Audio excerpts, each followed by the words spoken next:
estar na Assembleia Legislativa hoje, veja bem, o Plano Estadual de Educação está regulamentado, ele não está implantado. Essa foi uma vitória. E foi uma vitória interessante, que foi a seguinte: nós conseguimos, Dom Elvis, eu sou presidente da POS também, fora do parlamento, uma façanha. Qual? Unir os deputados de direita em prol do Plano Estadual de Educação. Eu não era deputada ainda, eu só era presidente da POSP. A gente ajuntou, uniu forças, inclusive com toda a bancada governista, com exceção do PSOL, e nós votamos o Plano Estadual de Educação. O que é o Plano Estadual de Educação? Esse é um trabalho que eu espero, vereador, que a gente possa fazer, né, daqui para frente, que é o seguinte: como vai ter a avaliação, né, do acompanhamento e o monitoramento das metas, ou seja, se foi implantado ou não, é isso que está em discussão. Então, nós vamos ter que descer para os municípios e ver. Ué, aqui tem implantação do Plano Estadual de Educação, e aí são 20 metas. Né? Então, isso foi uma grande vitória, não só para a POS, não só para eu, que hoje estou lá na presidenta, eu fui eleita presidenta da Comissão de Educação da Assembleia Legislativa, mas para toda a sociedade paulista. Todos os municípios paulistas ganharão se a gente conseguir implantar as metas do Plano Estadual de Educação. E eu quero dizer que a primeira pauta minha, quando eu cheguei na Assembleia, foi o Plano Estadual de Educação. Eu consegui colocar a pauta, depois eu não conseguia levar a pauta para frente, porque a bancada não deixava. Aí eu sentei com alguns deputados. Peguei o Roberto Engler, daqui da região, peguei o Gimaci Santos, que é de uma outra região, e fui conversando.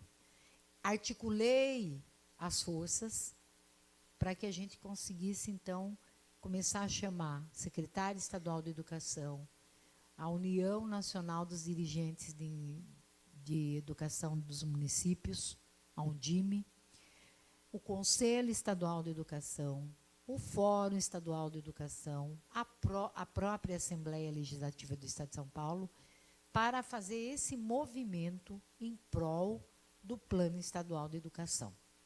Por quê? O que tem de tão forte ali? Tem tudo, vereador Dom Elvis, tudo está lá. Desde o atendimento, né, à criança que necessita de acessibilidade, que é muito importante, a educação infantil, creches e pré-escolas, o ensino fundamental, o ensino médio, o ensino técnico e profissionalizante. Mais que isso, o ensino superior tem tudo. Agora nós vamos ter que eleger qual é a prioridade. A valorização dos profissionais da educação, né? A questão referente a ter, aí nós vamos ter que sentar e ver como é que a gente negocia isso. Chama regime de colaboração. Estados e município, para que a gente estabeleça um pacto junto com o governo do Estado de São Paulo. Nós temos que ter um compromisso. Qual? Educação pública de qualidade. Bom, isso é um bem comum. Independe de eu estar no Estado, na rede estadual ou na rede municipal. Isso independe. É algo comum para as duas esferas, os dois entes. Portanto, nós podemos ter um acordo, e esse acordo pressupõe rever essa forma tacanha de tratar os municípios, se vire com a etapa de educação que estão cuidando, e o Estado que se vire. Não. Até porque o Estado nem a lição de casa está fazendo.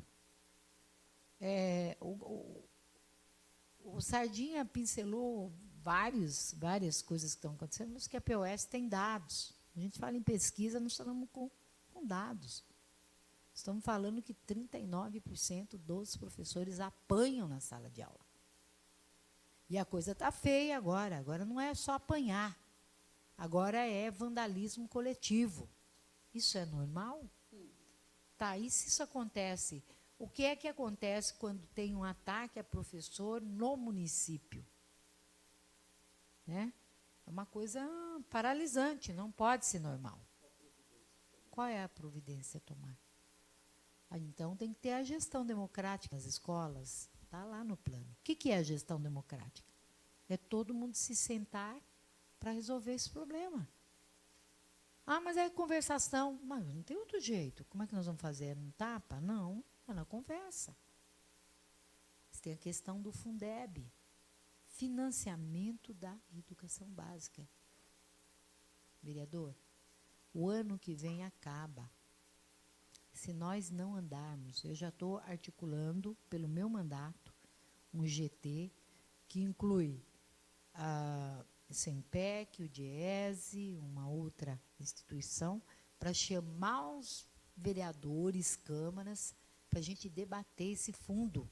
Porque se acabar o Fundeb, acaba o pleno atendimento da educação básica. E nós vamos precisar do apoio dos vereadores. O Fundeb pega o número de alunos e recebe por número de matrícula, mas se ele acabar, não vai receber mais. Quem vai ficar com a conta? E quem é que vai pagar os salários? Então, nós estamos diante de um grande desafio, mas que está pautado.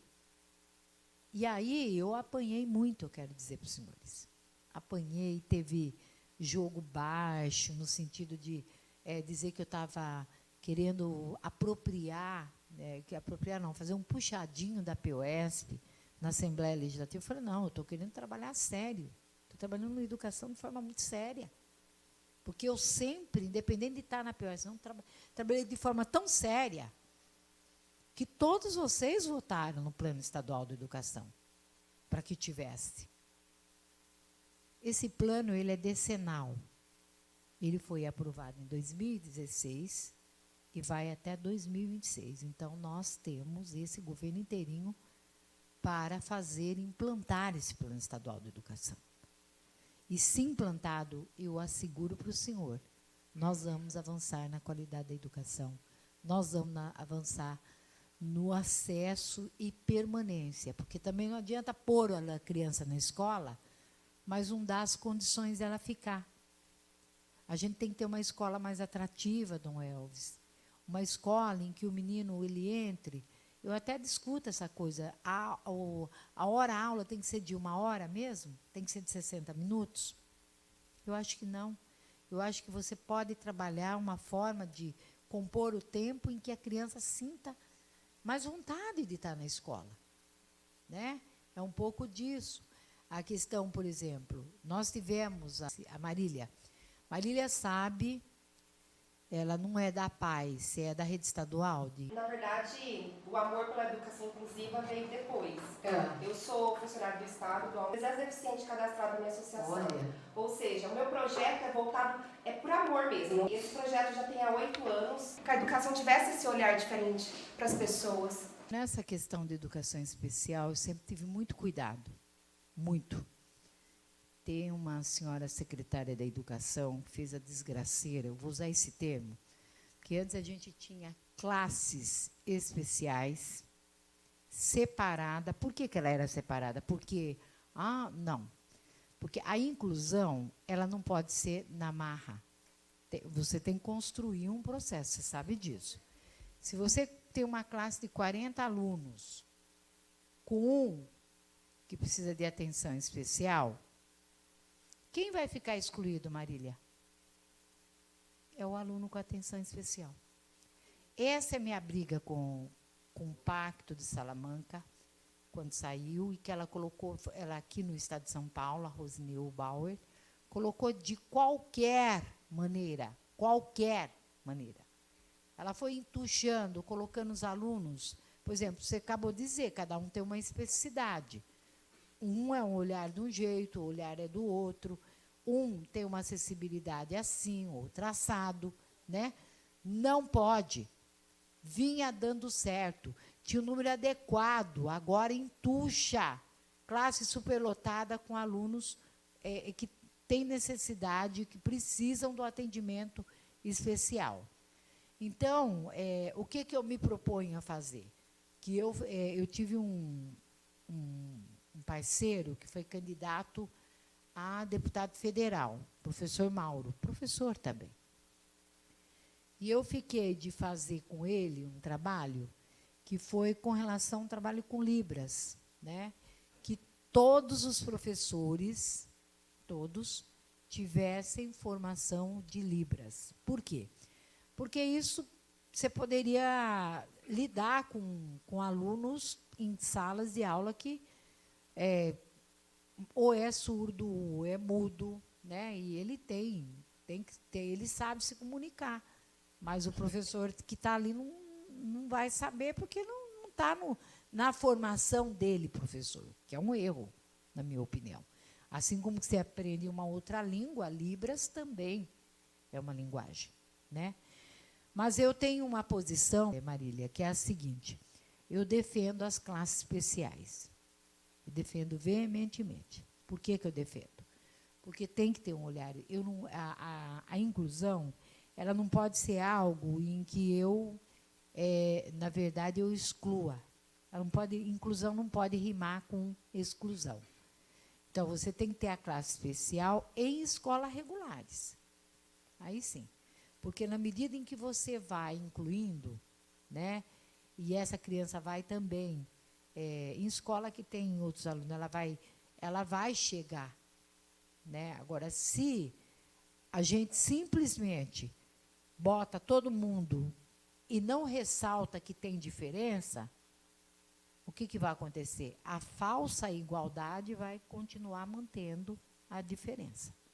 Então, você tem em mim uma defensora, não pelo conhecimento de causa que você tem, assumir um projeto quase que pessoal, por esforço pessoal, mas falo do lado de quem também já trabalhou em escolas que tinham classes especiais e funcionava. Então, tudo que estava dando certo num determinado período da história da educação no estado de São Paulo, né, passou a fazer em nome do racionamento de recursos. É isso, entendeu? O que está por detrás não é porque nós vamos pôr, porque a gente considera que a Vanessa, né, ela tem as mesmas potencialidades que a outra criança. Não é por esta razão. A razão é outra.